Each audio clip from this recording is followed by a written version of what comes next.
my husband of 12 years had with his ex's space where he talked about everything he did not tell me.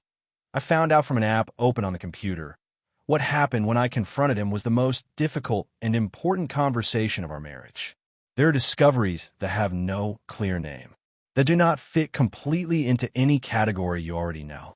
They're not what you fear they are when you first find them, and that nevertheless produce something that needs to be processed because what you found says something about your relationship that you did not know was there. What I found on the shared computer was not romantic messages. There were no declarations of love.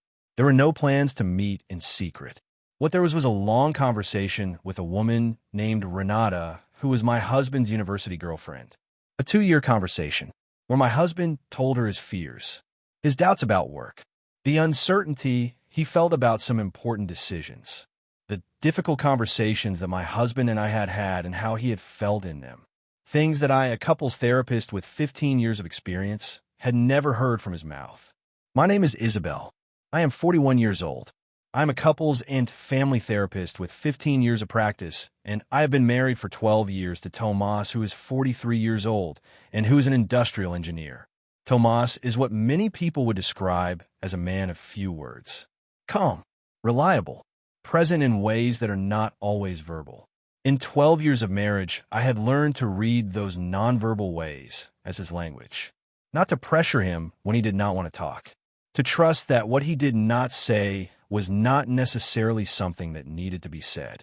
That adaptation I had built over 12 years turned out to be part of the problem. The app was open on a Sunday morning. Tomas had gone out for a run.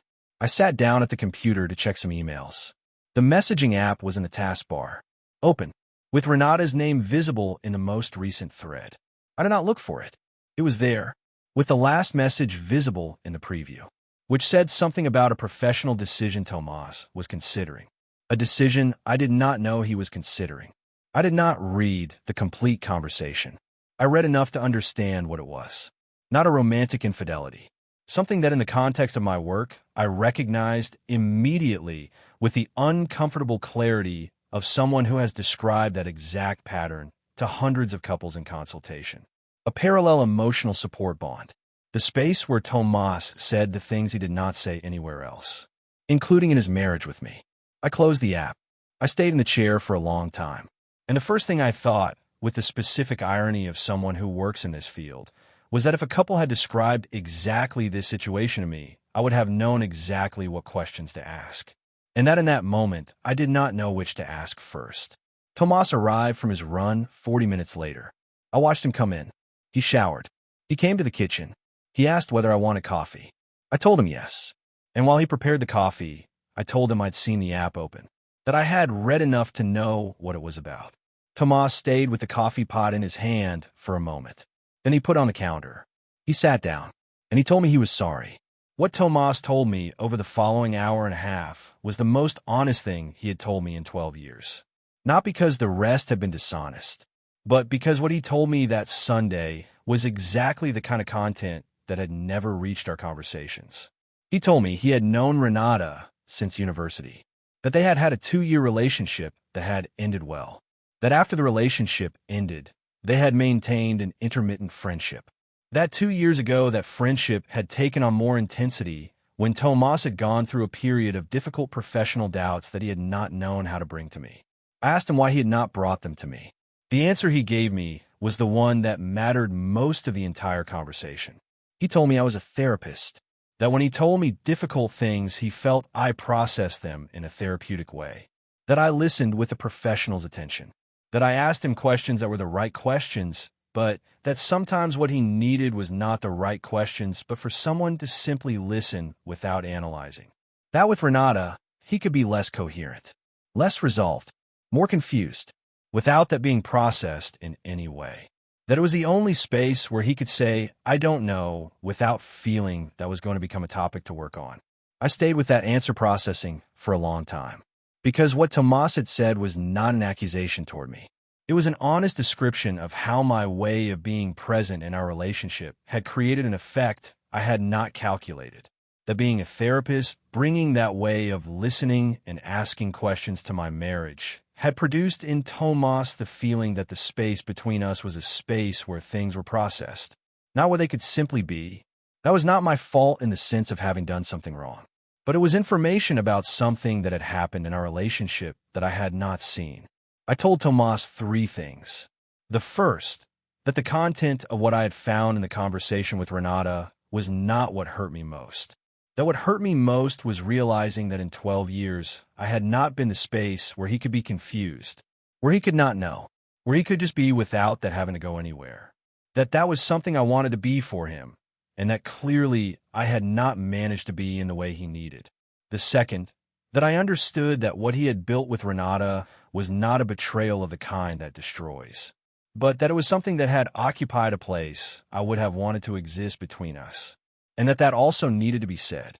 The third, that what I wanted was for the conversation we had had that Sunday to be the beginning of something different between us.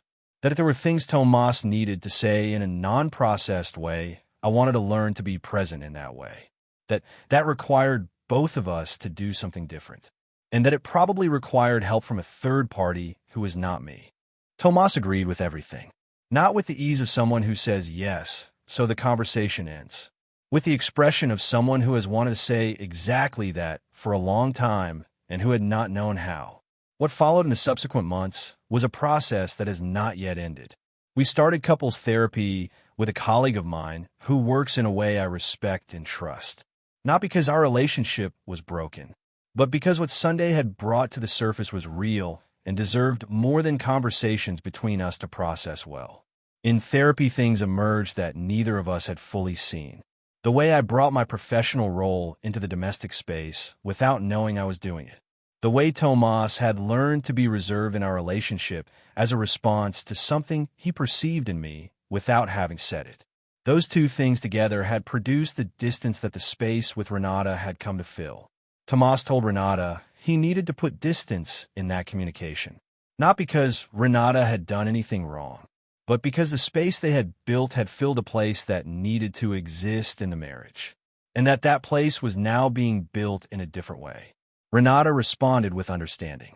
That was also part of what I processed.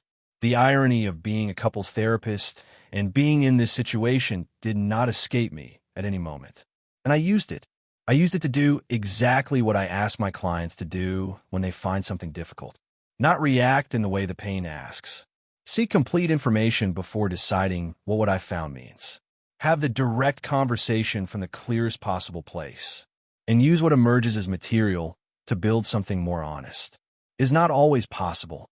In this case, it was possible. And I do not take that for granted. What I want you to take from this story has parts for people in different positions. For those who work in helping professions and have intimate relationships. The skills that make you good at your work can create involuntary dynamics in your personal relationships. The therapeutic listening that is a gift in the consulting room can feel like evaluation at home. The ability to ask useful questions can become the reason the other person does not want to talk. Reviewing how you bring your professional role to your personal relationships is not self-criticism. It is information that can change something real. For those who recognize themselves in Tomas's position, looking for a space where you can be confused and not know is a real human need.